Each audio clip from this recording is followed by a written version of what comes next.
ভয়ের মাস। কেন ভয়ের মাস? এই রমাদান মাসে জান্নাত খোলা, জাহান্নাম বন্ধ। আল্লাহ কয় এই বান্দা তাকাইয়া থাকো, এই রমাদান মাসে ইফতারের সময় পুরো তৃষ্ণার্ত, পেটের ভিতর পুরো খিদা, যদি চাও এক কলস পানি খাইতে পারবা, মনে চায় কিন্তু পারবা না, এত তৃষ্ণা লাগে, বান্দা কেউ দেখে না। পুরো রুমের ভিতর 10 প্রকারের ইফতারি আয়োজন করিয়া একটা ফল খাও না, শুধু বারবার টাইম রাখো, আসান দেয় না কেন? এরকম টাইম রাখো। আমি আল্লাহ আসমানের ভিতরে বলি, ও ফেরেশতা দেখাইয়া দেখ, বান্দা 10 ঘন্টা 12 ঘন্টা ইফতারে আগ মুহূর্ত কত টেনশন, কত পেরেশান, কোন সময় আযান দেবে, টাইম হইল কিনা পেরেশান। আমি আল্লাহ ঘোষণা বার্তা দিলাম জানুনির ফেরেশতা, এরা কেন এত কৃষ্ণকে এত চাওয়া পাওয়া? আর ফেরেশতারা বলে আল্লাহ আমরা তো কিছুই জানি না। আল্লাহ কয় বান্দা তাকাইয়া দেখো, ফেরেশতা তাকাইয়া দেখো, আমার এই গুনাহগার বান্দারা 10 মাস 12 মাস 11 মাস গুনাহ করেছে, একটা মাস গুনাহকে মাফ করার জন্য সারা দিন না খাইয়া থাকে, সমাজ থেকে বিরত থাকে, অন্য গুনাহ কাজ থেকে বিরত থাকিয়া একমাত্র তৃষ্ণার্ত অন্তর নিয়ে ক্ষুধা নিয়া ইফতারের সময় আয়োজন হয়। তখন যদি বান্দা আমার কাছে চায় আর বলে আল্লাহ আপনি আমাকে মাফ করে দেন, ও ফেরেশতা সাক্ষী থাক, এই বান্দাকে আমি জীবনের সমস্ত গুনাহ মাফ করে দেব।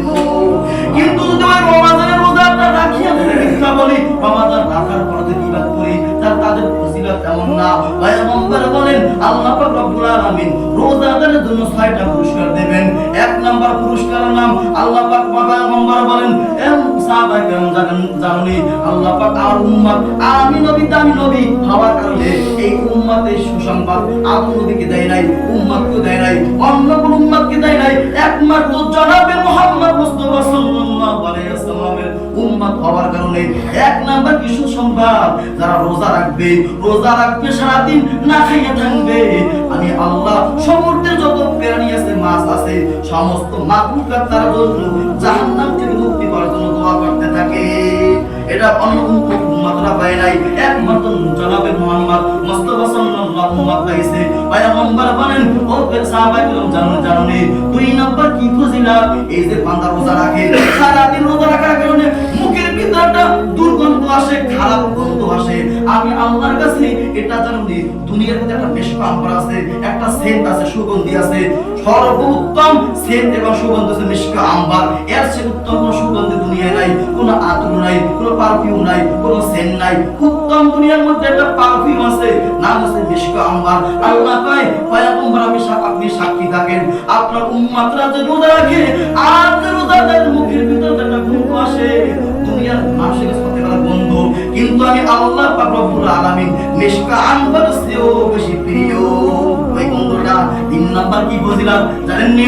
পয়গম্বর সাল্লাল্লাহু আলাইহি ওয়াসাল্লাম বলেন ওই বান্দার জন্য একজন ফেরেশতা থাকে, প্রতিদিন রোজার দিন ঘোষণা করতে থাকে তোমরা যে রোজা রাখছো আমার আল্লাহ খুশি হইয়া তোমাদের পিছে 1 বছরের গুনাহকে maaf করে দেয়। 5 নাম্বার কি জানেন নি? পয়গম্বর বলেন ও সাহাবায়ে কেরাম 5 নাম্বার ফজিলত হইল, গুরুত্ব হইল, তাফসীর হইল ওই বান্দার জন্য সমস্ত শয়তানকে বন্ধ করিয়ে দেয়, যেন বান্দা খারাপ কাজ করতে না পারে, বান্দা যেন জান্নাতের পথ হইতে পারে।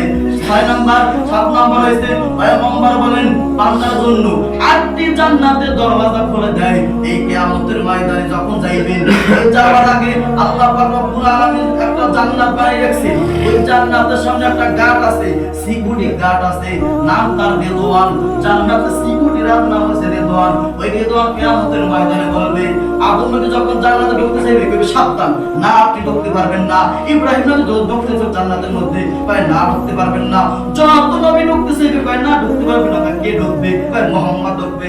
এবার আপনার নবী জনাবে মুহাম্মদ মুস্তাফা সাল্লাল্লাহু আলাইহি ওয়াসাল্লাম যখন জান্নাতের সামনে যাইবে, ওই গেটওয়ান ওই সিকিউরিটি গার্ড বলবে হে তুমি কে? আনতা, তুমি কে? আনতা রাজুলুন, তুমি কে? বলবে আনা মুহাম্মদ, বলবে হ্যাঁ আমি, এই আনা মুহাম্মদ এই কথা যখন না শুনবো ততক্ষণ পর্যন্ত দরওয়াজা খুলবো না, জান্নাতের গেট আমি খুলতে পারি না। আল্লাহ বলেন এই উম্মতরা যখন রোজা রাখবে আর যখন ওই জনাবে মুহাম্মদ মুস্তাফা সাল্লাল্লাহু আলাইহি ওয়াসাল্লাম জান্নাতের সামনে এসে বলবে এ জান্নাতের রেদওয়ান দরজা খোলো, উম্মতকে নিয়ে আসছি, আমার রোজাদার উম্মতকে নিয়ে আসছি, কত কষ্ট করেছে গর্ভের ভিতর শীতের ভিতর রোজা রাখছে, যখন এই কথা বলবে জান্নাতে ফেরেশতা ডাইরেক্ট জান্নাত খুলে দেবে। আল্লাহ ঘোষণা করবেন কিয়ামতের ময়দানে, ও নবীজি আপনি কি জানেননি আপনার উম্মতকে কি দিছি? এই বান্দা যখন রোজা রাখছে আমি আল্লাহ আজকে কিয়ামতের ময়দানে 8টা জান্নাতের দরওয়াজা খুলে দিছি। বান্দা যেই জায়গা চায় আগে ঢুকবে, এর আগে কোন উম্মাহ ঢুকতে পারবে না। এই নবীর উম্মতের দল, এই জান্নাত একমাত্র জনাবে মুহাম্মদ মুস্তাফা সাল্লাল্লাহু আলাইহি ওয়াসাল্লাম আগে ঢুকবেন, তারপর আমরা ঢুকবো তার সাথে হইয়া। কিন্তু আফসোস নবীর উম্মত তো হইতে না পারি, নবীর সুন্নাতকে তো না মানতে পারি। নবী কি পরিমাণ নামাজ পড়ছেন, কি পরিমাণ তেলাওয়াত করেছেন রমজান মাস, আমরা এরকম করতে না পারি। রমজান পাইয়া যদি রমজানকে অর্জন করতে না পারে, পয়গম্বর যখন রমজানের ভিতরে খুতবা দিতেছিলেন, ওয়াজ করতেছিলেন, তখন হঠাৎ জিবরাইল আলাইহিস সালাম ফেরেশতা আসমান থেকে নামলেন, আগমন করলেন। আগমন করার পর নবী যখন খুতবা পাঠ করতেছিলেন দাঁড়াইয়া, খুতবা পাঠ করার সময় এমন সময় জিবরাইল বলল ধ্বংস হোক ওই ব্যক্তির জন্য। পয়গম্বর আপনি বলেন